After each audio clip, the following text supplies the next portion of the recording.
The story is set in a brutal world where the blood of the weak is constantly spilled by the strong. In this place, only the most powerful can drink of that blood and survive amidst the chaos. In a dark, dense forest, a creature that looks like a deer is feeding peacefully, but what it doesn't know is that it's being watched and has already been marked as prey by hunters. Hidden in the bushes, our main character gets ready to shoot as someone advises him to stay calm. He then pulls the bowstring back with all his might, preparing for the perfect shot. His companion gives the signal, and he lets the arrow fly toward the defenseless animal. However, right as he shoots, a loud sound echoes through the forest, and the creature gets spooked by the noise. In desperation, the older man shouts the protagonist's name, which is Johan. Johan appears with a sheepish grin, holding the broken bow, while his master chews him out for the failure. He tries to defend himself, saying the bow broke way too easily,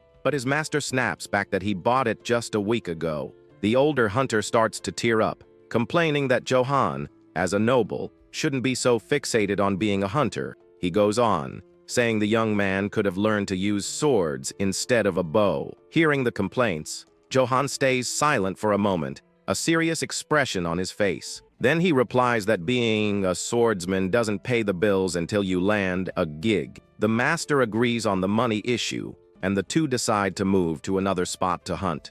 The MC reflects that he needs money to survive in this rotten, broken world. We find out his name is Johan Eights, and that he was reincarnated into this world after an accident in his past life. Despite being reborn as a noble, he's at the bottom of the family totem pole and won't inherit a thing. Back in the present, his companion warns him as a pack of wild wolves appears in front of them. The wolves then charge furiously, baring their sharp teeth at the two hunters in the clearing. Without a second thought, the older hunter turns tail and flees in terror, leaving Johan behind. But the protagonist remains calm and begins to reflect on the nature of the world he's been reborn into. He understands that this place is a very realistic and grim representation of a cruel medieval era. The cruelty is so great that even those who have passed on don't seem to find rest in this desolate place. His companion wonders if the bodies are from their village, but Johan says it's impossible to know. The young man then states with certainty that in this world, the weak are just prey for the strong to feed on. With that in mind, he clenches his fist, determined not to become one of those easy targets. To avoid that fate, he shouts with glowing eyes that the only thing he needs is a whole lot of money. He remembers that when he first arrived, he hoped for some special skill or a status window, but since none of that happened, he changed his main goal to one single thing: making bank. With cash, he could leave this territory and do whatever he wanted, like become a merchant or a farmer. While he's lost in his greedy thoughts, his master calls him over to see something he found nearby. The hunter shows him a rare medicinal herb called imp's grass, which is great for stopping bleeding. Without hesitation, Johan snatches the plant from his hand, thinking only of how expensive and valuable it must be. With a hilarious look on his face, he mentally thanks him for the cash, leaving his companion completely speechless. A moment later, Johan points to a small pouch on the ground, saying the master dropped something. He picks up the pouch, but the hunter says it isn't his and finds it strange, since no one else goes this deep into the forest. Suddenly, the master looks shocked, his eyes wide as if he's realized something terrible. The two look up, startled, as they hear a strange noise coming from the darkness of the forest. All of a sudden, a desperate voice echoes through the trees, screaming for help as it runs aimlessly. Hearing the screams and the growls of the wolves, Johan and his companion look toward the sound, terrified. They then spot a little girl cornered up in a tree, surrounded by the pack of furious wolves. The master recognizes her as Dell, Robert's daughter, and wonders what a child is doing so deep in the woods. The wolves seem bigger and more aggressive than usual, baring their teeth and snarling at the girl. Terrified, the hunter says they can't handle so many wolves on their own and suggests falling back to get help. But Johan stops him from running and decides to move toward the danger, much to the older man's surprise. Joseph yells that it's dangerous since wolves are predators of humans, but the protagonist reassures him. The young man says he'll distract the pack so his companion can rescue the girl safely. The hunter is stunned unable to believe that a noble would offer himself as bait to save a commoner. However, Johan has a sly grin on his face, because he's realized this situation is a gold mine. He counts at least 10 wolves, and already starts calculating the profit he'll make selling all their pelts. With an ear-to-ear grin, he gets ready to face his precious little money makers. Seeing the young man's attitude, his companion is completely confused, with no idea what's going on. Then the protagonist draws his sword with a strange stance, and Joseph questions his sloppy swordsmanship. Wasting no time, the beasts charge toward him, ready for the imminent attack. The young man moves in a blur of speed to intercept the animal's attack. He manages to block the first wolf with his sword, holding back the ferocious creature's charge. The beast bites down hard on the blade, trying to break it with its fangs. Unwilling to let go, it continues to put pressure on the sword with its jaw. To the protagonist's surprise, the sword shatters from the force of the wild wolf's bite. Before he can react, another creature attacks him from the side, its mouth wide open, ready to bite. Amidst the chaos of the battle, the young man is surrounded by the wild beasts in a brutal scene. Joseph watches in horror and screams Johan's name in despair, fearing the worst. Meanwhile, somewhere else, events are unfolding in a very different way. In the 8th territory, the noble family is conducting an inspection of Baltroden village with a large entourage. The poor, dirty villagers bow their heads in fear as the noble's procession passes by. An older man hugs a child, trying to shield her from the scene of oppression and misery all around. One of the concubines, named Madame Eights, complains about the foul smell coming from the commoners gathered there.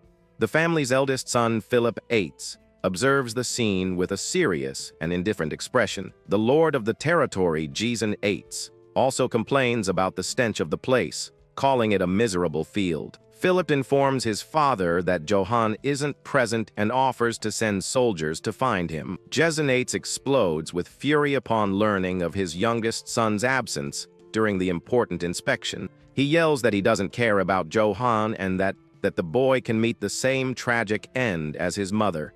With an expression of contempt, the lord of the territory continues to curse and belittle his absent son. Suddenly, Jezen halts his horse, noticing a huge pile of hay at the village entrance. He questions what it is, and one of the villagers kneels, begging for forgiveness before explaining the situation.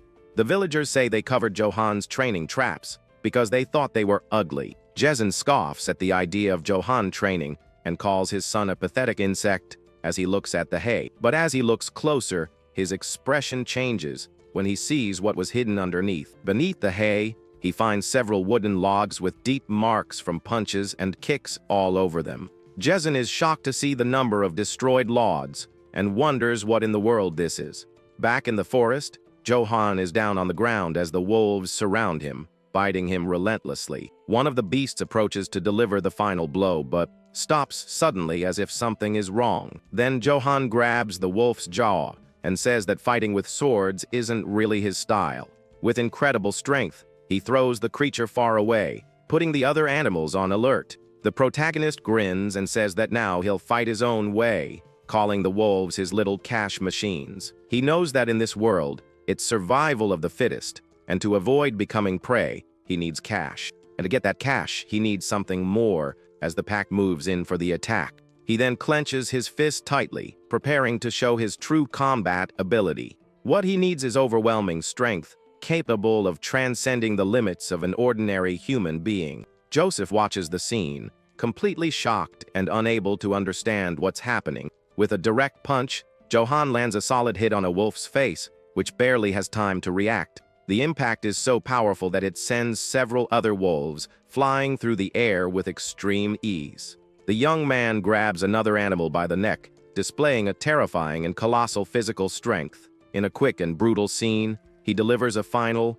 decisive blow to the defenseless creature. The wolf's body falls lifeless to the ground, to the astonishment of Joseph, who watches from a distance. The older hunter can't believe his eyes and wonders where that incredible strength comes from. Johan smiles amidst the bodies of the wolves, thinking about how much money he'll get for all those pelts. A memory shows that he had to accept from an early age that life in this new world wouldn't be easy. His older brothers constantly mistreated him, calling him a bastard and humiliating him for not having a mother. Because they held a higher rank, they tormented and beat him whenever they felt like showing off. Lying on the ground, young Johan realized just how cruel this world was and that no one would care about him. He then understood that the only person he could rely on to survive here was himself.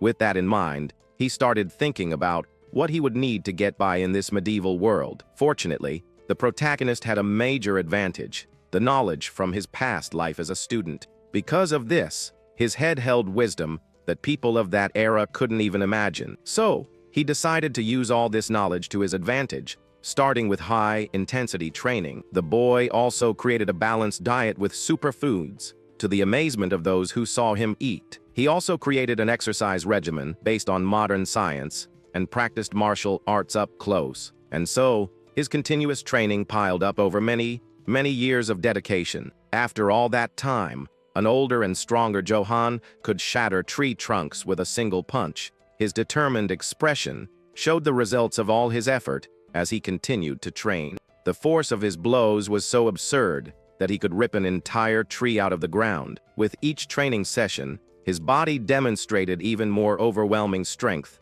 and he felt renewed.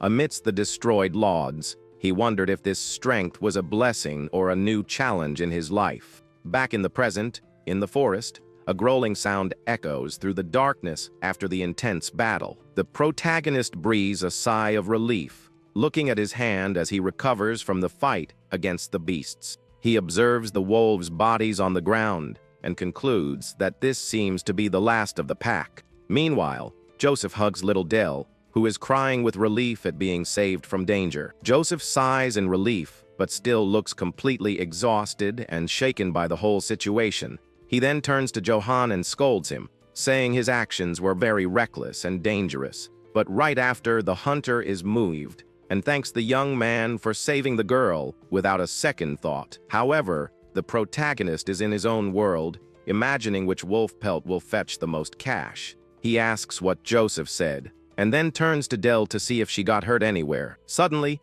the little girl's eyes go wide, and an expression of pure terror takes over her face. Behind them, a giant shadow with red eyes appears and lets out a hair-raising growl. Johan and Joseph turn around, confused, while Dell covers her face with her hands, unable to watch. The creature shows its sharp teeth and its furious gaze in the darkness of the dense forest. A monstrous, enormous wolf emerges before Johan, appearing to be the leader of the pack he defeated.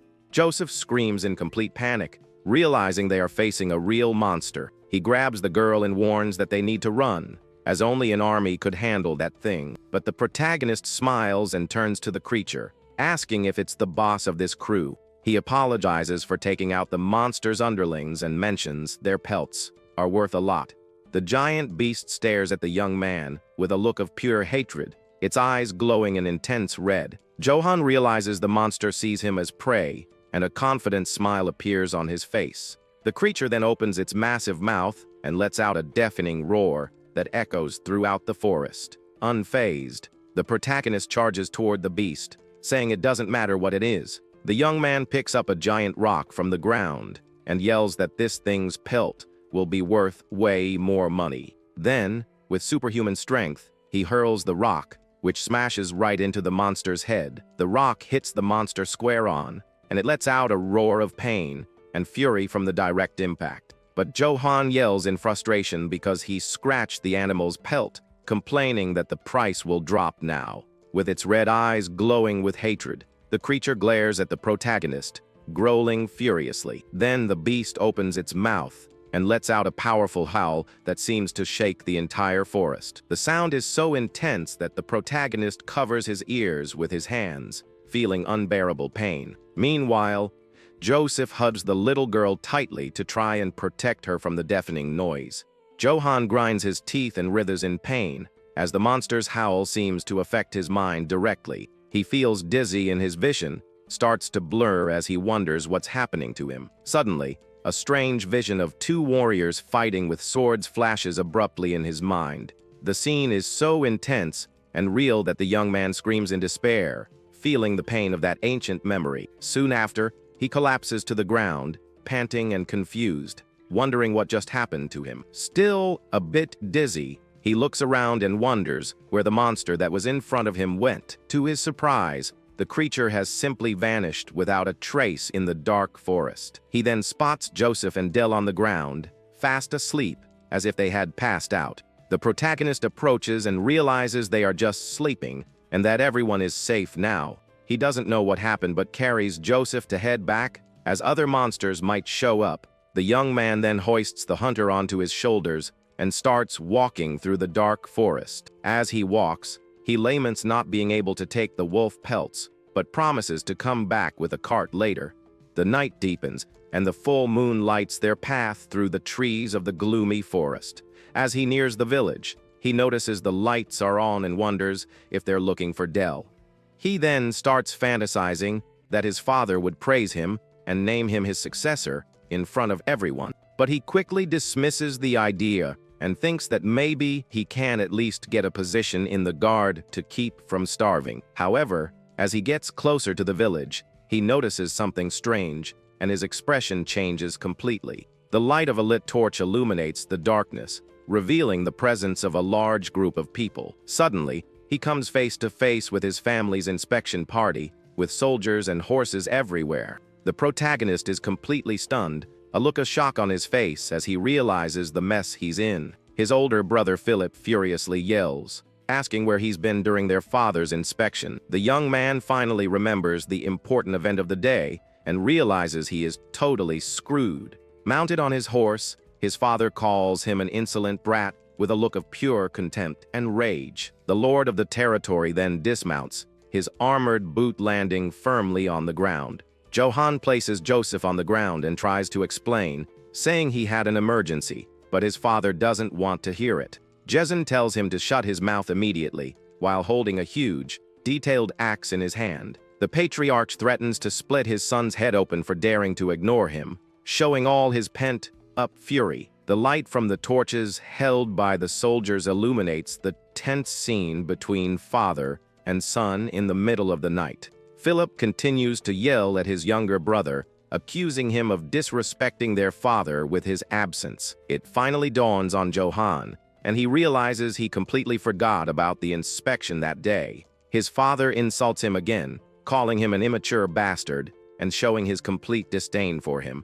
The man approaches with heavy, threatening steps, showing that the situation is very serious. The protagonist tries to justify himself again, but is cut off before he can even start speaking, as Jezen raises his axe towards him. Jezen threatens his son with his axe, and yells that he's going to crush his arrogant head for ignoring him. The protagonist mentally complains that he barely survived all that, and now he has to listen to this without even getting the pelts. But with a smile, he realizes he can spin this situation into a great opportunity. So, Johan begins to explain, saying he wasn't absent on purpose and was out saving people in the forest. At that moment, a man from the crowd shouts Del's name and runs toward the unconscious little girl.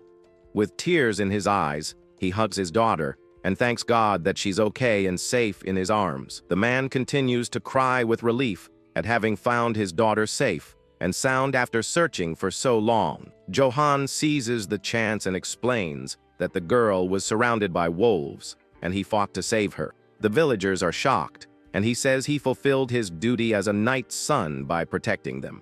With that, the young man bows respectfully and promises to continue doing his best for the estate's safety. He even asks for the position of captain of the guard, leaving his brother Philip with an angry expression. In his thoughts, the protagonist congratulates himself on his great performance and the self-promotion he just pulled off. But Jezen sarcastically calls him future captain and asks where the wolves are, demanding proof. The young man is furious in his thoughts, as he didn't expect his father to ask for concrete evidence. Still, he tries to keep up the act and insists, with a forced smile, that he's not lying to anyone. He doubles down on the lie, saying he even encountered the legendary Great Dark Wolf, leaving some in shock. Jezen's face fills with rage, as the lie about the legendary creature was the last straw for him. With that, his father yells that his son dares to lie to his face and threatens to rip his mouth off. Johan starts to sweat and asks if his father wants a duel, offering to prove his skills right then and there. He didn't want to fight, because despite everything, Jezen was still his father. With a confident smirk, Jezen accepts the duel and says he wants to see just how skilled his son really is. He then orders the young man to raise his sword and warns that the duel will be with weapons only. Johan has a look of shock and surprise, as he didn't expect that specific condition. In his thoughts, he curses his father for never teaching him how to use a weapon before demanding this. In the middle of the arena, the lord of the territory tells his son to draw his sword to begin the duel. The protagonist then shows the broken sword he used in the fight against the wolves. Irritating his father, Jezen orders Philip to lend his sword to his brother, and the young man agrees with some hesitation. As he hands over the weapon, Philip advises Johan to beg for forgiveness, as it's the only way to get out of this alive. But the young man refuses to apologize, believing he did nothing wrong and that a man doesn't run away. He then pushes his brother aside and says he hopes to learn a lot from this duel with his father. Jezen puts on his battle helmet, preparing for the fight that's about to begin between them. The protagonist believes that showing his skills will make his father acknowledge him, thus proving his worth. With a determined look, he focuses completely on the fight that will decide his future in this family. Suddenly, his father's eyes go wide, and a look of pure astonishment takes over his face. A monstrous red aura emanates from Johan's sword, and Jezen wonders what that is. The young man then charges and attacks with his sword, which clashes violently against his father's axe. The impact is so strong that the blade of Jezen's axe begins to shatter into several pieces. The force of the blow travels down the weapon and hits the lord of the territory, who grunts in pain from the shock. The impact continues to ripple, showing the immense power of the protagonist's attack against his father. Jezen is pushed back but digs his feet into the ground to keep from flying backward. Jezen grinds his teeth in rage, barely able to contain his fury at his youngest son's audacity. Completely enraged, he raises his axe and yells, calling his own son a useless parasite. Johan is hit squarely by the violent blow and feels the impact run through his entire body with pain. His brothers watch the scene, shocked, and realize their father is serious and might finish the young man off. The patriarch then yells that he never taught his son to fight because he'd be useless anyway. He continues to insult the boy, saying that no matter how hard he tries, he'll never surpass him. Jezen seems to go mad, screaming that the estate is his and no one will ever take it from his hands. Wounded, Johan wonders what's gotten into his father and if he's lost his mind from drinking, but he soon realizes that the blood running down his face is seriously messing with his vision. Suddenly, Philip shouts his younger brother's name with a look of desperation and concern. The protagonist is surprised to hear the shout and wonders about the reason for that unexpected reaction. He then lifts his face and glares at his father with a determined look, despite being at a disadvantage. The crowd of villagers watches the scene, completely horrified, unable to do a single thing. With his last bit of strength, Johan manages to stop the axe blade using what's left of his sword. The pressure is immense, and sparks fly everywhere as the two test their strength in the middle of the arena. But the young man's sword can't take it and breaks into pieces, leaving him completely disarmed. Kneeling on the ground, the protagonist admits his defeat, with the remains of the sword beside him. Jezen then approaches and tells his son to know his place and never challenge him again. With a threatening glare, he warns that if he sees him again, he'll really crush his head for good. The lord of the territory then turns his back on his son and walks away, leaving him alone and humiliated. Alone in the arena, Johan is surrounded by the crowd, who watches him in silence with pity in their eyes. In a more secluded spot, someone comments that what Jezen did to his son was very unfair and cruel. Inside a church, a tall, blond man complains indignantly about the treatment the young man received. Father Valberd says that a knight should have honor and questions how a father can treat his son that way. Meanwhile, Johan is being treated and says with a forced smile that he's fine and at least he survived. The priest continues to complain that Jezen was in full armor and probably drunk during the fight. The protagonist sighs and admits to himself that he never learned to fight with swords and is very weak. Valberd tries to comfort him, saying his father has a lot of battle experience and inherited the family's techniques. The priest mentions that a knight from the neighboring estate managed to defeat 300 servant soldiers on his own. Johan is shocked to learn that a single knight can be so strong and says that's incredible.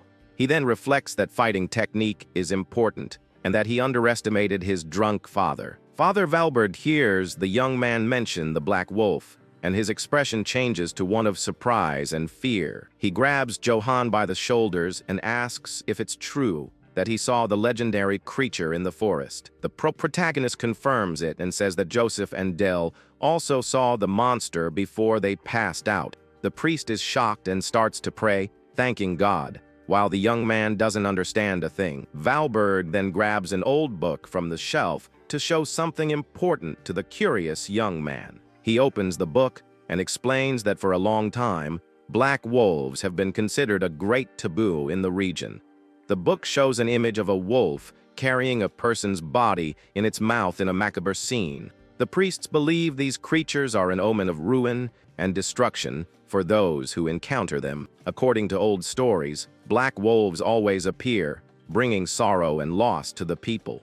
Johan is silent for a moment as he processes the information about the black wolves and their meaning. He doesn't really believe it, but thinks the wolf was a warning about the fight with his father, and the priest agrees. The priest smiles and tells him not to worry, as the stories about the wolves are just old legends. He believes God is helping him because he's a good person who puts others first. The protagonist gives an awkward smile and wonders if he's really a good person like Father Valberd thinks. In his thoughts, he admits that all he really cares about is making a lot of money to live well. Meanwhile, near the Eights Estate, in the barony of Brits, a scene of chaos and terror is unfolding. Amidst the fire and smoke, screams of despair echo everywhere as people beg for help. A mother hugs her child tightly and screams desperately for help in a moment of pure panic. But her plea is ignored, and something terrible is about to happen to the two helpless and frightened individuals. In a moment of cruelty, that family's life is brutally cut short without any mercy. One of the victims' hands falls lifelessly to the ground, showing the tragic end of that bloody night. Two knights are talking, and one wonders why people try to run when they're going to meet their end anyway. The other agrees with the cruelty of the situation, but shows no hint of remorse for what they've done. The mercenaries then pile up the victims' bodies, preparing to burn everything and erase the evidence. They don't care about the cruelty. They're just there to do a job and get paid in gold. In front of a large, flaming gate, a knight kneels before an imposing and mysterious figure. He informs his superior, named Karamov, that the mercenaries have finished the job and hands over the Brits family ring. The mysterious man holds the ring of the noble family that was completely annihilated on that night of terror. With a squeeze of his hand, he crushes the ring and speaks the Brits' family name with contempt in his voice. He complains that he had high expectations for Brits, but the knight didn't even last 2 attacks. Karamov then introduces himself as the Sword of the Holy Empire and the Emperor's representative. He says he is also the seal collector and will punish all corrupt nobles on His Majesty's orders. The mysterious warrior promises endless gold and honor to all who stand with the Emperor. With a gesture, he orders his men to advance and destroy everything in their path without mercy. His soldiers, with red eyes and wolf shields, smile and announce that the Eights Estate is next. Back in the protagonist's strange vision, the two warriors continue their intense and deadly battle.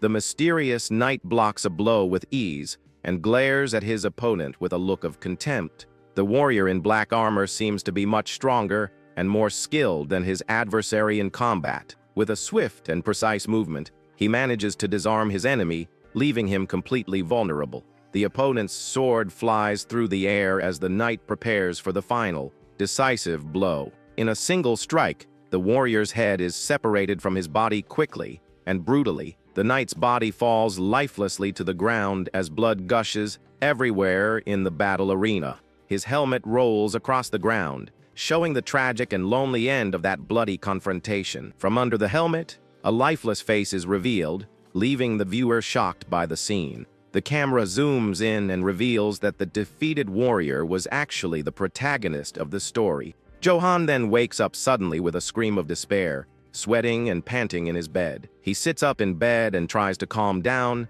realizing it was all just a nightmare. The young man puts a hand to his head and takes a deep breath, still shaken by the intensity of the bad dream. Ever since he saw the Black Wolf, he's been having the same nightmare for days on end, unable to rest. He remembers the priest's words about the Black Wolf being an omen of doom and misfortune.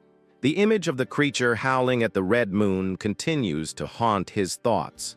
The young man tries to push these thoughts away, remembering the priest said it was just an old legend. He also remembers that the priests call the creature the sign of Demis, which makes him even more tense. The protagonist laughs at himself, saying it's not like he did anything bad to the wolf to deserve so much bad luck. He then remembers the scene where he smashed the monster's head with a giant rock and feels a little embarrassed. With a sheepish smile, he admits to himself that maybe he provoked the creature's wrath just a little bit. The young man then decides to put these useless thoughts aside and focus on his training to get stronger. On a hill, with the sun setting, he begins his exercise routine with determination and focus. Suddenly, a voice calls him a useless brat and interrupts him during his heavy workout at the end of the day. It's his older brothers, who remind him of their father's words to keep a low profile and stay quiet.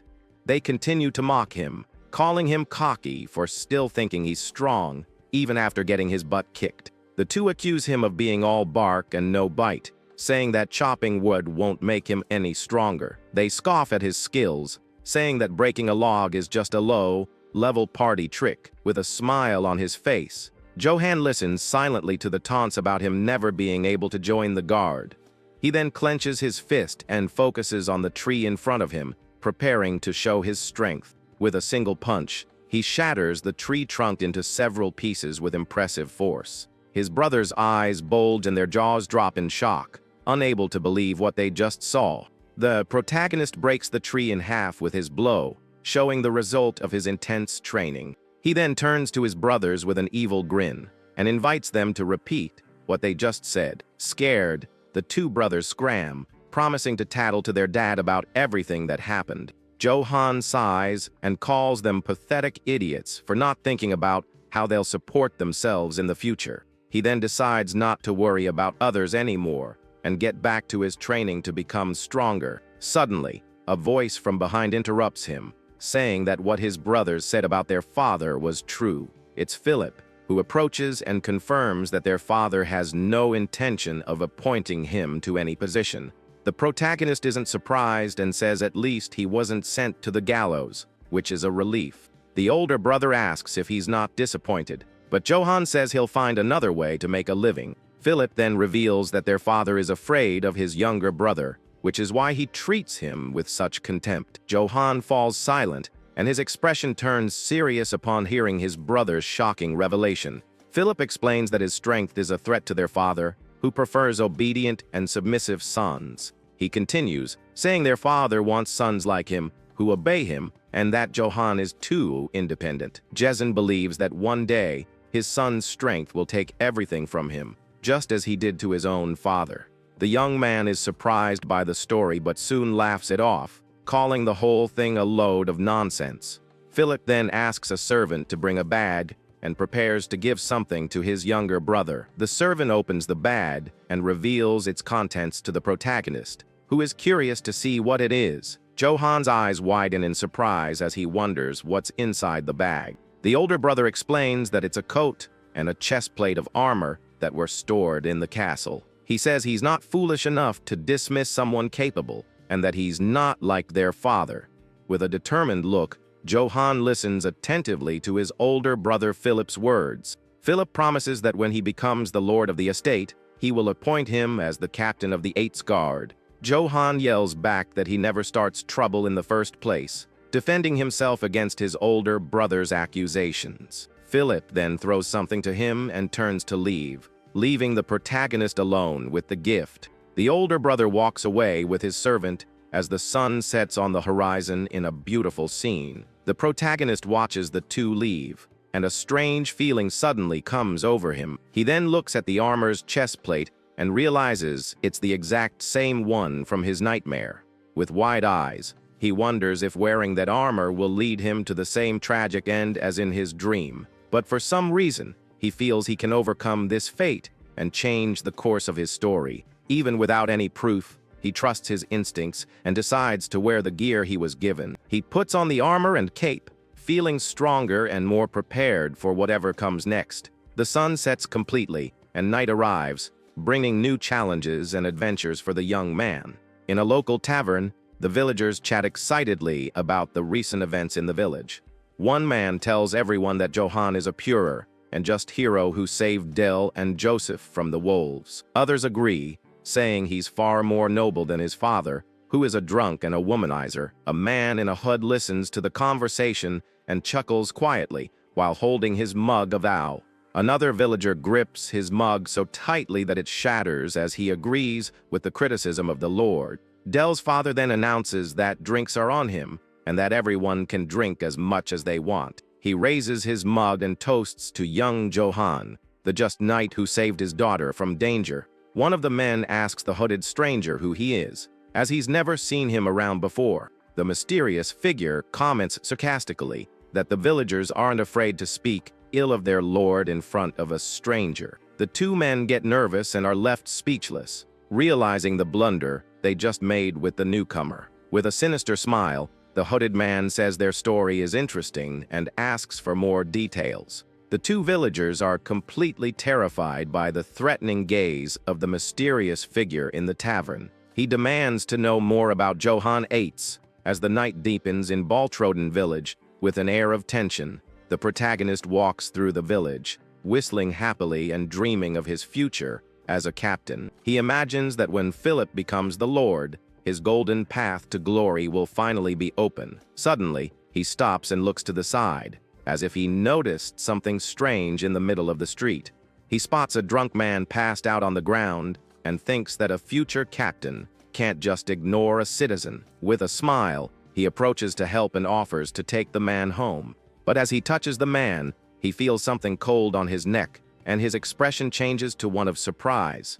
The supposed drunk is actually an assassin who attacks him by surprise with a dagger to his neck. The protagonist is shocked and frozen by the unexpected attack in the middle of the village street. A small wooden house in the distance seems to be the only refuge in the darkness of that dangerous night. With a quick move, Johan manages to break free from the attack and back away from the mysterious assassin. He wonders if the attack was his father's doing, but dismisses the idea, as he would have come personally. He then thinks of his stepmother and Philip, but also doubts his brother would do something like this to him. The young man gets frustrated that he can't figure out who sent the assassin to finish him off. He turns to the hooded man and asks what he wants with a serious and determined expression. The protagonist offers everything he has in exchange for his life, but the assassin doesn't seem interested. The mysterious man replies coldly that he already has more than enough money for what he needs. Johan becomes desperate because if money isn't the motive, he has no idea what the assassin wants. The assassin then says he will ask young Johan a question and threatens him with his sharp dagger. He warns that if he doesn't like the answer, he won't hesitate to act. The man's dagger is stained with something dark, and he presses it against the protagonist's neck. Johan gets nervous and wonders if the man will eliminate him if he answers the question incorrectly. He remembers a job interview from his past life and prepares to give the perfect answer. The assassin then gets ready to ask the question, and the young man musters the courage to listen and respond. With a mysterious look from under his hood, the man leans in to ask his decisive question. He compliments the protagonist's physique and asks if he's really the son of that pig, Jezen. Johan is completely floored by the question and doesn't know how to react to such a strange inquiry. He grinds his teeth in anger and wonders what he should say to save his life in that moment. Very nervously, he replies that sometimes a lion can be born from a line of pigs. The assassin is silent for a moment, making the protagonist even more tense about the situation. Johan wonders if he gave the wrong answer, and if his fate is already sealed because of it. Suddenly, the hooded man starts laughing loudly and creepily, leaving the young man confused. The assassin says he liked the answer, but refuses to let him go, making him desperate. With a sinister smile, he says that from this moment on, Johan 8 belongs to him, and no one else. The protagonist is in shock, unable to understand what the mysterious man means by those words. We find out the assassin's name is Kegel, the poison master of the Nisos Guild, and the greatest assassin in the Empire. He perfected his swordsmanship through countless missions, and became known as the venomous serpent. However, Kegel had a serious problem. He couldn't find a successor to inherit his techniques. He searched everywhere, but only found useless insects who could never truly succeed him. Some even showed potential but were too attached to honor and refused to become assassins. One knight refused to learn the techniques, saying he'd rather meet his end right there than stain his honor. Without hesitation, Kegel granted the man's wish and eliminated him without any mercy in the middle of the arena. More than 30 heirs of knightly families met the same end at the hands of the master assassin. Impatient, he visited the Empire's witch in search of a solution to his succession problem. The witch said that the disciple he was looking for was in a small, forgotten rural territory. She revealed that he was one of the sons of the drunk and womanizing Lord of 8's castle. Kegel doubted his successor would be in such a miserable place where one coin could buy half the land. The witch laughed and said she would return his money if her prophecy didn't come true as promised. The assassin accepted the bet, as he knew you couldn't just take money from a witch.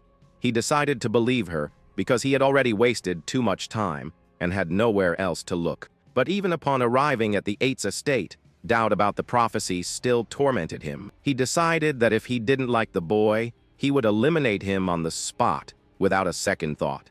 Back in the present, Kegel says he has no more time to waste and that Johan will be his successor. He gives the young man the choice to learn his swordsmanship or meet his end right there at his hands. The protagonist is shocked by the unexpected proposal and doesn't know how to react to the situation. In a moment of desperation and confusion, he shouts and asks how much he needs to pay to learn. Kegel gets irritated and yells back that he's not accepting money for the swordsmanship lesson. Johan's eyes start glittering with greed when he realizes he's about to get free lessons from a master.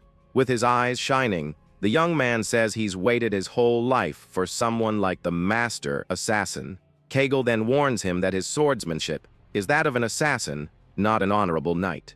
He warns that learning his techniques will mark him as a disgrace to his family for the rest of his life. But Johan yells that he doesn't care about honor or shame and begs the man to teach him. The assassin accepts, saying he's never met a brat like this in his entire life of searching. The protagonist then remembers something and asks his new master about an important detail. With eyes glittering for money, he asks if he'll get an allowance if he learns the lessons well. Kegel stares at the young man with a serious expression, thinking that this kid really is different from all the others. At 8's castle, the lord of the territory prepares to leave on his horse with a few guards. He announces that the inspection is over and that he'll be gone for a while, leaving his wife and eldest son. Philip says his goodbyes and states that he'll take care of the castle while his father is away on business. Johan's stepmother says that no matter how much her stepson fights, the castle will one day be hers, but Philip cuts her off, saying the next lord of the castle will be him and no one else in his family. Jezen complains that he's tired of their bickering and tells them to do whatever they want. The eldest son then reminds him that Johan still hasn't returned and asks what they should do. The lord grinds his teeth in anger, just hearing the name of the youngest son who defied him. Philip is afraid of his father's reaction, but maintains his composure and waits for a clear answer. Jezen then says not to waste time on that brat, because his life doesn't matter to him. The eldest son agrees and apologizes to his father, showing his obedience and submission. In his thoughts, Philip wonders where Johan is and what he's doing at that moment. In the forest, Kegel says he needs to check the young man's skills before starting the training. The protagonist asks to borrow a sword, explaining that he breaks his own too often in fights. The assassin thinks the boy is reckless and that he doesn't like anything about him, considering the idea of eliminating him. With the sword in hand, he asks his new disciple if he's ready for the skill test. Johan confirms with an excited smile and prepares to show his full potential to the master. The two face off in the dark forest, and the young man assumes a very strange and clumsy fighting stance. Kegel sighs and thinks that stance is terrible for a knight's son and decides to eliminate him. The boy then asks if he can fight however he wants, and his master authorizes him to use any method. With a sinister smile, Kegel says he can use fists, rocks, or blades, as it makes no difference. The protagonist then breaks the sword he borrowed with his bare hands, shocking the master. The sound of the blade breaking echoes through the forest as shards fly everywhere. Kegel's eyes widen in surprise, unable to believe the boy's absurd strength. At that moment, he realizes all his doubts about the witch's prophecy were baseless. The sword's shards reflect the moonlight as the master assassin stares at his new disciple. He realizes the young man is monstrously strong and that the witch was right about his potential. With a confident smile, Johan prepares to attack using only his fists and his raw strength. The full moon illuminates the scene as the sword shards fall slowly around the two of them. The assassin is shocked by the air pressure generated by the boy's punch and braces for impact. He knows that if he's hit by that blow, his bones and muscles will be completely crushed. And so, Kegel understands that he's not fighting a human, but a wild lion. With eyes blazing with fury, Johan charges forward with his fist, ready to attack. However, the master assassin moves with incredible speed and easily dodges the blow. Kegel uses his serpent technique, moving in a fluid and unpredictable way, confusing the protagonist. The young man is shocked by the master's movements and can't predict where he'll go. The assassin then attacks him with the flat of the blade, hitting him squarely with a precise strike. Johan falls to the ground from the impact and cries out in pain, feeling the force of his new master's attack. He gets up with difficulty as Kegel watches him from a distance with a serious, cold expression. The master comments that he hit him with the flat of the blade, and that he's surprised he didn't pass out. He praises the boy's resilience, and says that if he had been born 1,000 years earlier, he would have been a legendary hero. The assassin then warns him of a critical weakness that could cost him his life in the future. With a serious look, he warns that if the young man doesn't fix this flaw, he will certainly meet his end. Johan is shocked by the revelation and wonders what his master means by that warning. Kegel explains that the protagonist can't control his strength and that it will be his undoing one day. The young man doubts the claim, saying it's not like he's attacking himself with his own strength. The master then shows a set of daggers and prepares for a new challenge for his disciple. He takes his sword and challenges the boy to attack him again with all his strength and power. With a challenging look, he promises that if the young man manages to break his sword instead of his own, the protagonist's eyes glitter with greed at the word gold, and his expression changes instantly. He accepts the challenge on the spot and runs toward the master, yelling for him to keep his promise. The young man then prepares to attack, using a tree as an improvised weapon. The clash between the two weapons is violent, and sparks fly everywhere from the force of the impact. The protagonist feels the recoil of the blow and grinds his teeth against the force his master is using. Something trickles from his eye, and he realizes the impact of the fight is taking a toll on his body. The young man remembers his fight with his father and realizes the situation is very similar to before. Kegel then says the boy lost to his own strength and that he needs to learn to control it. He warns him that if he doesn't learn to control his power, he will meet a tragic and inevitable end. The master throws a blade fragment that embeds itself in the disciple's armor as a test of skill. With a determined look, Johan understands that he needs to learn to control his strength to survive. Kegel observes him and says that when he learns to control his power, incredible things will be possible. With the sword's sheath, the master delivers a quick and precise blow to the protagonist's armor. The young man barely has time to react, and the sheath cuts through the armor as if it were a sharp blade. He is shocked to realize his master managed to cut his armor with just the sheath. The assassin explains that when you have control of your force, you can cut anything, even without a blade. With a sinister smile, He says he can hardly imagine how powerful the boy will become. The master then says that's enough talk, and it's time to begin the real training. He warns that it will be difficult, and that the young man might not even survive the learning process. With a threatening look, he asks if the disciple is ready for the challenge ahead. Johan confirms with a confident smile, saying he's more than ready for the training. At 8's castle, life goes on as usual while the protagonist begins his training journey. Another young man in a cloak walks through the village, observing the residents and the local activity. Tired and bruised, Johan continues his intense training with his new assassin master. He thinks he's learning to hold back, but he still finds it very difficult to control his strength. Suddenly, he looks to the side and sees something that catches his attention. In the middle of the castle courtyard, he spots a group of elven soldiers with armor and shields standing in front of a gate. The protagonist approaches and asks who they are, but one of the guards stops him from passing. Johan gets annoyed and questions the guard's authority to give him orders in this place. With a confident smirk, the soldier prepares to reveal his identity and that of his group. He says they are the Wolves of ActionToon, the mercenary guild directly linked to His Majesty. The protagonist gets excited to hear they're mercenaries and asks about the pay. The soldiers laugh and say they earn 2 gold coins per job, which is much more than a captain makes. They also say that what matters is skill, not the size of your muscles, to be a good mercenary.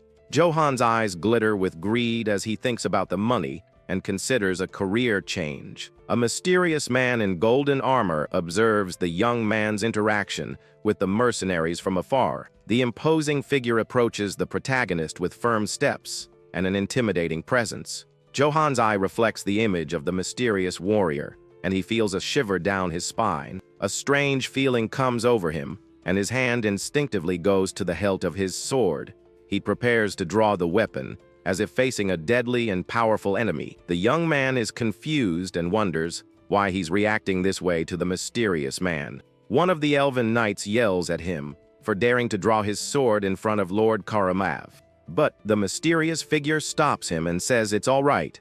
Mounted on a white horse in golden armor, Karamov stares at the young man with an intimidating gaze. With his glowing red eyes, he asks who the boy is who dared to challenge him with a sword. Johan starts to sweat and gets nervous in the imposing presence of the mysterious knight. Surrounded by the soldiers, he introduces himself as Johan of House 8, trying to stay calm. The warrior in golden armor raises a hand to his helmet, preparing to reveal his true identity. He then removes his helm and shows his face to the protagonist, who stares at him with fear and curiosity. The man introduces himself as Karamov, a knight of the Holy Empire's Imperial Guard. Johan realizes his reaction was instinctive, and that he put his hand on his sword without even thinking. He's never felt anything like it, not when he saw the Black Wolf, or when his father tried to eliminate him. Karamov's killing intent is so suffocating that the young man feels completely paralyzed with fear. It's as if he's a helpless rabbit facing a relentless and very powerful predator. He feels like prey before a top hunter, and sweat drips down his face. With a cold, authoritative voice, the elven knight tells the protagonist to get out of his way immediately. The young man continues to sweat, his body trembling with fear before the warrior's overwhelming aura. A chill runs down his spine, and he is completely in shock from the man's presence. The mercenaries mock him and tell him to be more careful next time he runs into someone. One of the elven soldiers laughs and says he doesn't know if there will be a next time for the scared boy. A knight in training named Jane asks Karamov if it's okay to leave the young man there. With a smirk, he says he doesn't want to cause a scene on such a fine day. He then enters the castle with his men, leaving Johan behind, alone and confused by it all. The protagonist remains silent, thinking about the sudden arrival of a knight of the Emperor. Philip is shocked to hear of Karamov's arrival and rushes to greet him in the castle courtyard. He wonders why such an important figure would come to a forgotten place like this. Out of breath, he introduces himself as the next Lord of House 8 and asks the reason for the visit. Johan's stepmother appears with her son, John, and compliments the Emperor's knight on his good looks. With a seductive smile, she says she would have married later if she'd known he existed. She then invites him into the castle but Karamov seems to completely ignore her presence. Philip gets annoyed by the woman's attitude and wonders if the knight is even listening to him. The warrior in golden armor then enters the castle and sits on the Lord's throne without permission. With a cold, authoritative voice, he asks where Jezen, the lord of these lands, is. Philip and his stepmother are shocked by the knight's audacity and don't know how to react. The young heir tries to reprimand him for addressing his father so disrespectfully, but the stepmother interrupts him, saying there's nothing wrong with it, as he is the greatest knight in the empire. Philip realizes the woman is trying to use the opportunity to promote her own son. Karamov then yells for everyone to shut up and get out of his sight immediately. He asks for a drink and says he'll wait for Lord Jezen inside the castle. With his sword in hand, he waits patiently for the arrival of the Lord of House Eights for a settling of scores. Meanwhile, Johan continues his intense training, honing his skills with his master. Karamov takes off his helm, revealing his confident face as he waits for the confrontation to come. The two warriors seem to be on a collision course, and their fates will cross soon. During training, Kegel yells at his disciple to focus and not get distracted. The young man grinds his teeth in pain as he tries to dodge his master's swift and precise attacks. A small cut appears on his neck, showing he couldn't dodge the blow in time. The assassin warns him that if the daggers had been poisoned, he would already be lifeless. The protagonist apologizes and says something feels off. As Knights of the Emperor have arrived in the village, he finds it strange that outside knights are controlling the entrance to the castle that belongs to his family. With a serious expression, he says it makes no sense for them to close the gates and control access. Kegel asks what he can do about it, even if the situation is suspicious and strange. The master explains that Karamov is the strongest warrior on the continent and the central power of the empire. Johan is surprised and asks if the Elven Knight is stronger than his assassin master. The assassin is silent for a moment, a serious and thoughtful expression on his face. He then admits that if he had to face Karamov, he would run without a second thought. The protagonist says, "You only know the outcome of a fight after it's over," but gets a smack from his master. Kegel yells at him to know his place, saying he can barely control his own strength. He calls him a brat who doesn't even know the basics of swordsmanship and has no chance against the knight. But with a determined look, the young man says he will train and prepare for whatever comes. The master sighs and accepts his stubborn disciple's challenge, telling him to get back to training. The two then begin to train intensely, the clash of their blades echoing through the forest. Kegel attacks him repeatedly, yelling for him to keep trying without giving up on the training. The young man gives his all to keep up with his master's movements and learn his techniques. Kegel continues to pressure him with fast and precise attacks, testing his disciple's limits. With a furious expression, the master yells for the young man to keep trying without stopping to rest. The protagonist wonders why he can't hit his master, even with all his raw strength. He complains that he can't even cut the sword's sheath and feels frustrated with his lack of skill. The assassin then teaches him about the flow of force and how to concentrate it at the tip of the sword for a strike. He tells the young man not to swing the weapon blindly, but to transfer the force to the blade's tip. As time and training go on, Johan begins to understand what it means to control his strength. Kegel notices that the sound of the boy's sword is getting sharper and is surprised by his progress. The training continues intensely, and the two exchange blows in a deadly dance in the dark forest. The protagonist feels he's finally getting the hang of it and prepares for a decisive strike.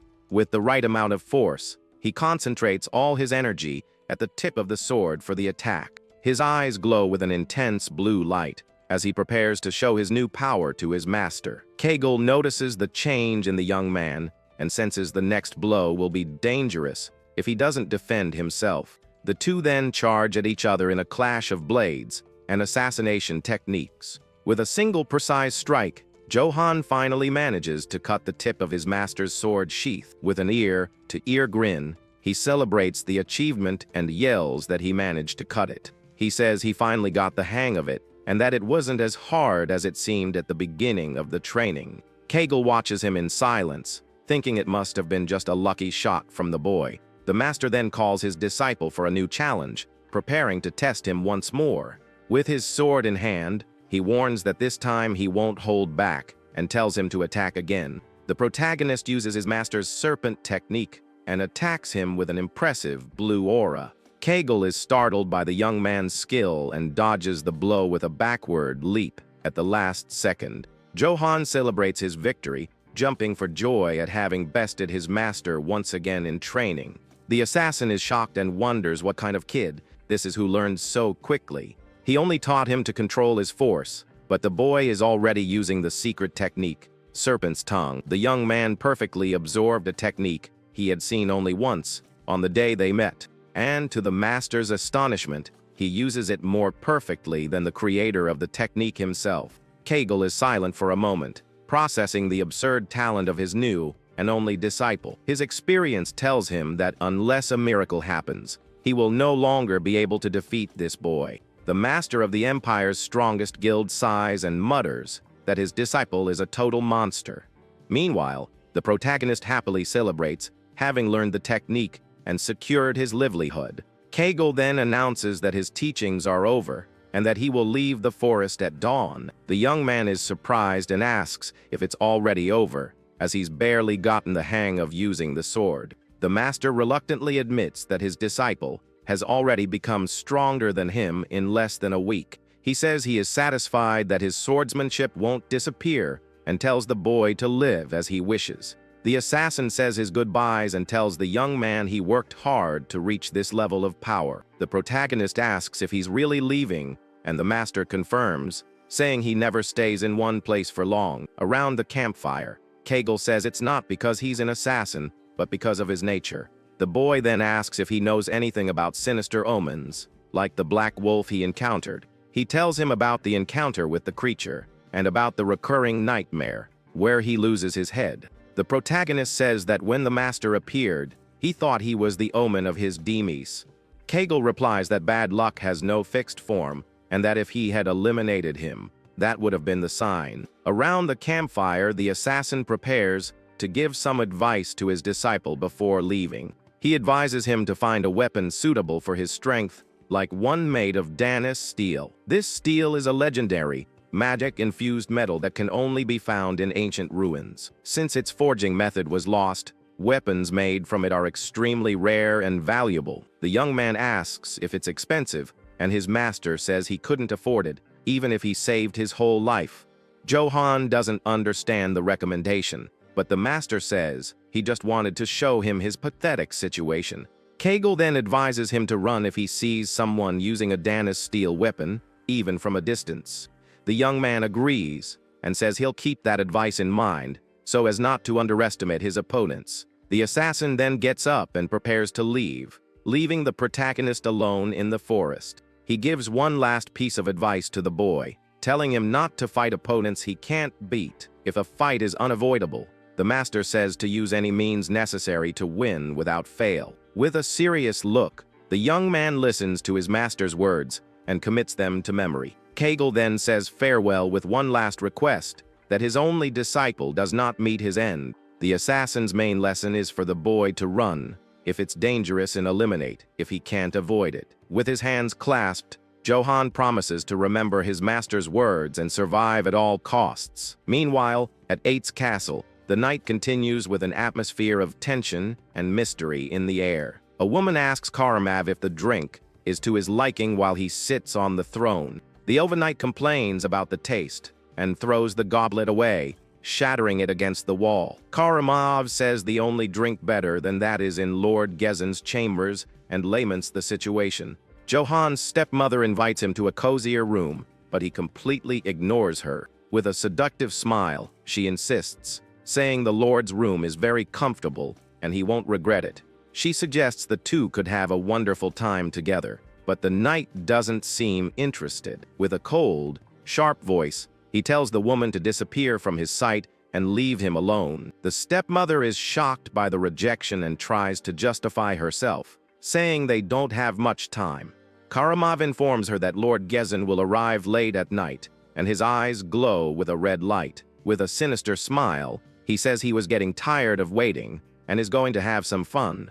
The overnight then reveals his true intentions, and prepares for the entertainment known as slaughter. Philip hears the screams from outside the room and is terrified by what's happening in the castle. Back in the forest, Johan feels something strange in the air, and a bad feeling suddenly comes over him. With wide eyes, he wonders what that smoke and fire he sees on the distant horizon is. He then spots the village completely in flames and wonders why the place is on fire. Meanwhile, our boy's dad, Jezen, returns home and wonders what in the world is going on. One of his men then says the flames look intense and that he should head back right away. Without a second thought, he spurs his horse to gallop as fast as it can. And just like that, he comes flying up to the castle gates, ready to find out what happened. However, the elven guards out front just mock him, calling the guy a slowpoke and pig lord. They tell him to hurry up because Lord Karamov's patience isn't exactly endless. As soon as the gates open,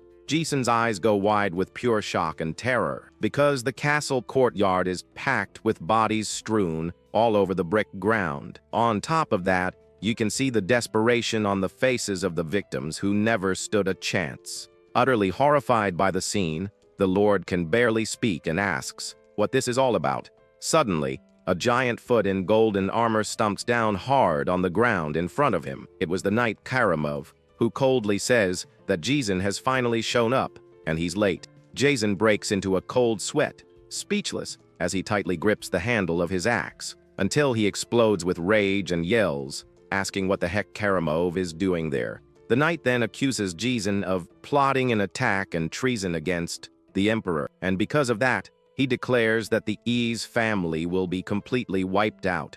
Jezen yells that this is ridiculous, and that it's all just a purge to frame him. He then challenges the knight, asking who he thinks he is to make something like that happen. Unfazed, Karamov simply ignores him and gives an order to sound the trumpet. And then he orders them to recover the family seal and purge the entire territory. With the order given, the army of elves charges forward to wipe the territory off the map. Right after, the entire village begins to catch fire in a scene of pure destruction. Amid the flames, an elven soldier approaches a kneeling Father Valberg and calls him cruel. Then the soldier questions him about the Lord's illegitimate son and threatens to end his life. But just as the soldier raises his sword to finish the priest, our boy appears out of nowhere, and with a swift move, Johan defends the priest, blocking the attack with his sword. Father Valberg is in shock, with the soldier's sword just inches from his neck, and as he looks up, he recognizes our hero, who also calls him by name. Johan then asks what's going on, and the priest says the emperor's army has gone nuts.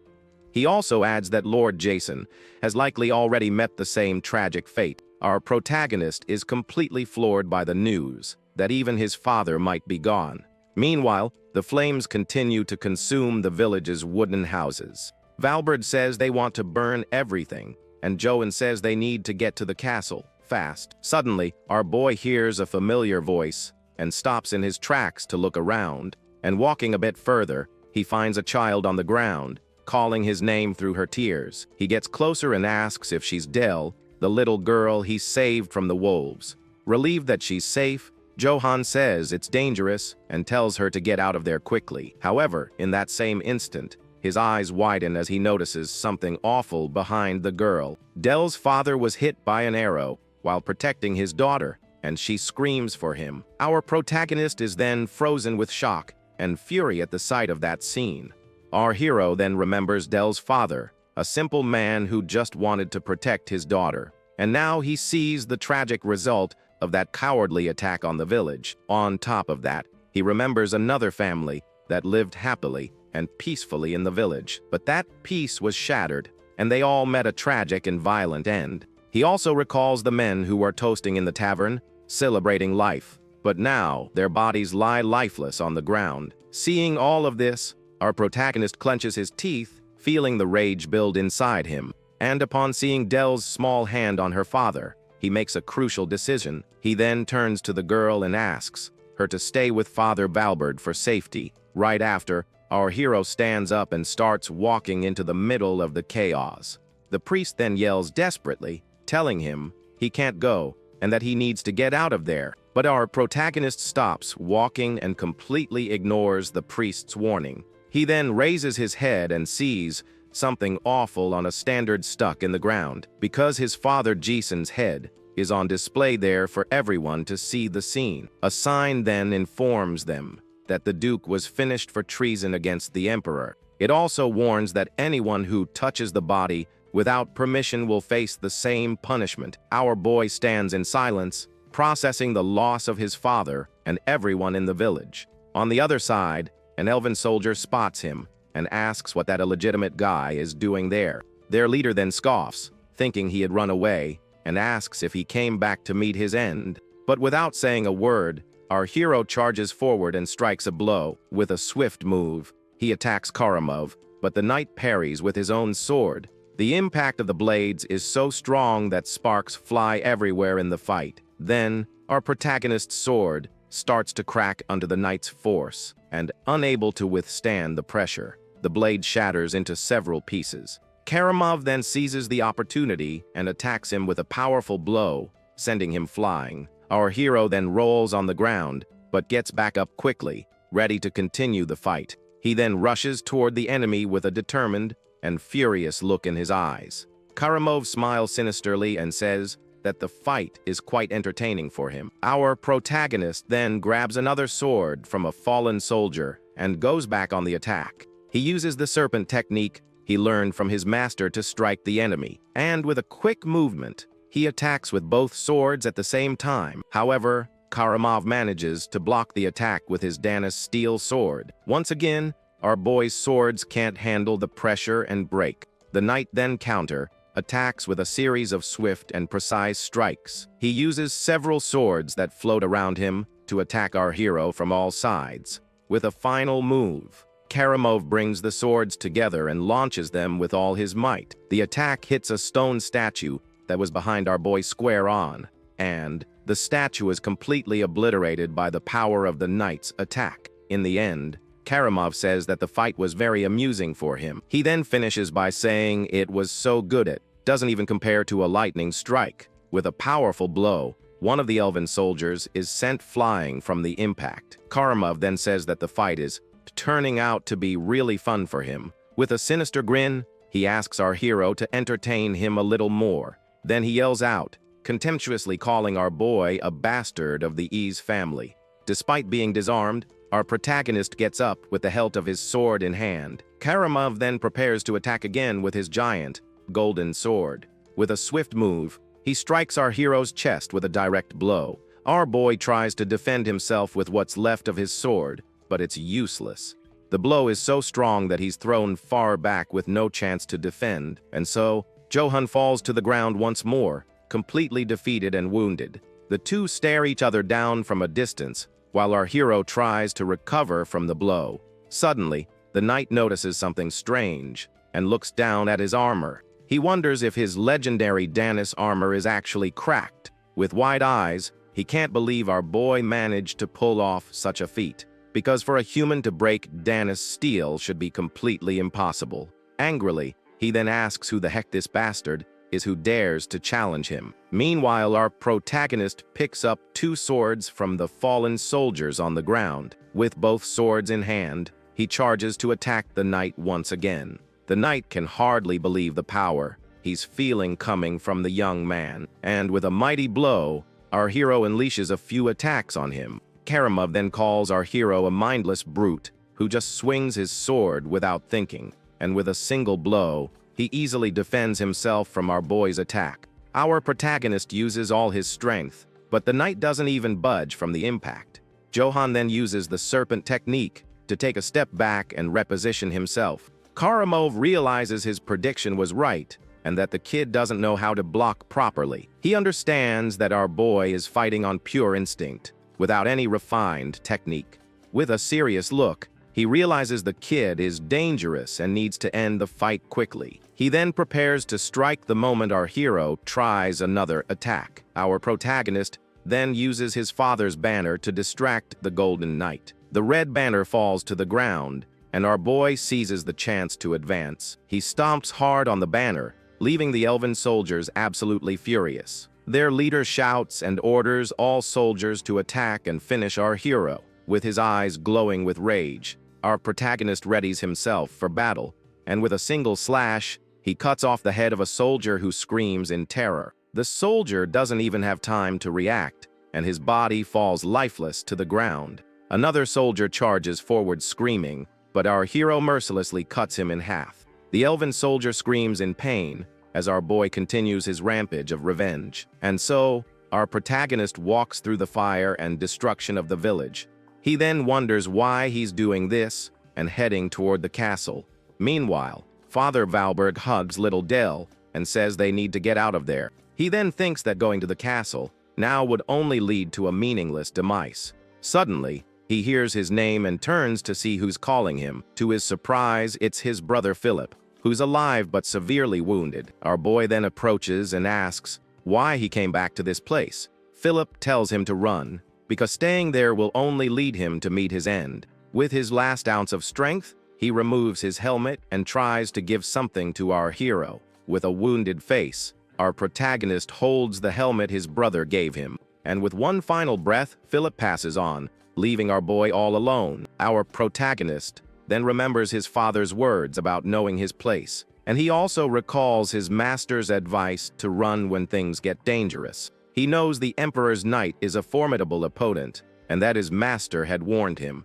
But he remembers another important lesson he learned from his assassin master. If a fight is unavoidable, he must finish his opponent without fail. With that memory, he tells himself that now is the time to act. And with a newfound determination, our protagonist gets up, ready for battle. He then enters the castle alone, with his armor and sword in hand. The elven soldiers see him and are surprised by his sudden appearance. One of them then asks what that bastard is doing there, and where the guards are. Our hero then clenches his fist and furiously screams the knight's name, Karamov. And with a powerful punch, he makes a soldier's head explode and yells for Karamov to show himself. Our hero then stomps hard on the ground, showing that things are about to get serious. With his helmet cracked, he faces his opponent with a look full of determination. Meanwhile, Karamov's sword drips with blood, its runes glowing in the darkness. The knight then comments that he heard one of the E's family's sons had escaped. He then recalls that it was Johan, the same one who faced him in front of the castle. But our boy says he's not in the mood for a proper introduction with the guy. He then tells Karamov to just consider him a human who is very ticked off at him. The knight scoffs, saying he would have lived if he had run away, and that his life is worthless. Then, with a sinister smile, he accepts the challenge, raising his glowing sword. And so, he invites him to the final showdown, since he's so eager to meet his end. With his eyes gleaming, our hero replies that's exactly what he's thinking. The knight then charges with his sword, ready to finish our boy once and for all. The two blades clash once more in a duel of pure strength and skill. With a swift strike, Karamov knocks off our hero's helmet and promises to cut off his head. He then calls him a kid and prepares for the final blow with all his strength. But suddenly, the knight is startled by something and wonders what that is, because our protagonist is using the serpent technique with an intense blue light on his sword, and the technique manifests as a giant, blue serpent ready to strike. The blow then lands squarely on the knight's arm with devastating force. The impact is so powerful that the legendary Danis armor begins to shatter in half. With a direct hit, our hero's sword strikes the knight square in the chest. Karamov then screams in pain and shock, unable to believe what just happened. In the knight's eyes, you can see the reflection of our boy's clenched fist, and without wasting a moment, he follows up with a direct punch to the golden knight's helmet. The blow is so powerful that the impact reverberates throughout Karamov's entire body. On top of that, the force is so great that the knight's helmet shatters into pieces. Karamov then cries out in pure agony, feeling the pain of the young man's devastating blow. His sword then falls from his hand and gets stuck in the brick ground of the courtyard. Wounded, he hunches forward, roaring in pain while clutching the site of the blow. With wide eyes, he stares at our hero, trying to understand what happened. He then recognizes Kajel's technique and realizes the kid had been hiding his skills. Meanwhile, our protagonist approaches with an aura of pure determination and fury. Karamov then starts coughing heavily, indicating the wound was quite severe. A dark pool begins to form on the ground, showing the gravity of the situation. The knight keeps coughing non-stop, barely able to stay on his feet in the fight. Wearing his brother's helmet, our hero stares him down with a cold, serious look. With no strength left to fight, Karamov finally falls to his knees on the ground. Our boy then approaches and asks why he did all of that to his people. The defeated knight replies that it was all for the good of his majesty, the emperor. He then explains that the Holy Empire is in danger and that the emperor acted to set things right. He then talks about his sword, which is also known as the Karamov sword. Even so, he continues to cough heavily, unable to get up from the ground. Suddenly, he starts to laugh and says he's truly moved by Johan's ease, because he says he wandered through decades of battles, but never met someone so strong. For that reason, he invites him to join the Empire and fight by his side. He then says that His Majesty needs a talent like our boy's, and he promises that the Empire's wealth will bring him glory and lots of gold, as well as a vast and fertile fiefdom for him to rule as he pleases, and that His Majesty himself will grant him the title of knight. And so, he invites him to become the Emperor's sword alongside him. Our protagonist then remains silent, thinking about the tempting offer. He then thinks that this is the life he always dreamed of, with tons of cash. But he finds it strange, because even though it's everything he ever wanted, he feels nothing. With a look full of fury, he then simply rejects the knight's offer.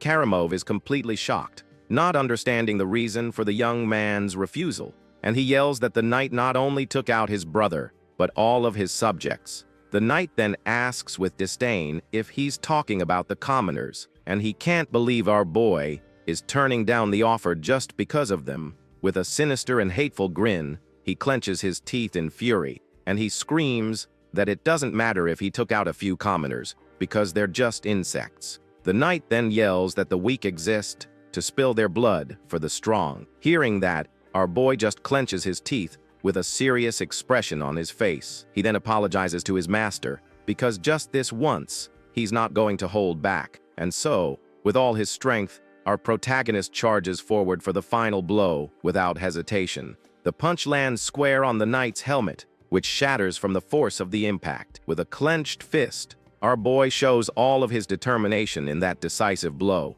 And in the darkness, the shards of the helmet fly in every direction. The knight can't take the hit, and his hand falls lifelessly onto the brick ground. Our hero's hand is also badly injured, but victory has been secured. And so, our protagonist stands before the fallen body of the Golden Knight. Our boy then turns his face with a weary expression after everything that went down, but the knight still has the strength to speak and calls him a fool for not accepting the offer. He then warns that now there's no turning back after what our hero has done, because our boy broke the Emperor's sword by defeating his best knight, and because of that, his life from now on will be filled with pure agony and suffering. Even so, our protagonist faces him with a serious and fearless gaze, and with his last words, the knight's finger goes limp, and he finally passes on. His body then lies lifeless on the courtyard ground, amidst the destruction and fire. To survive in this world,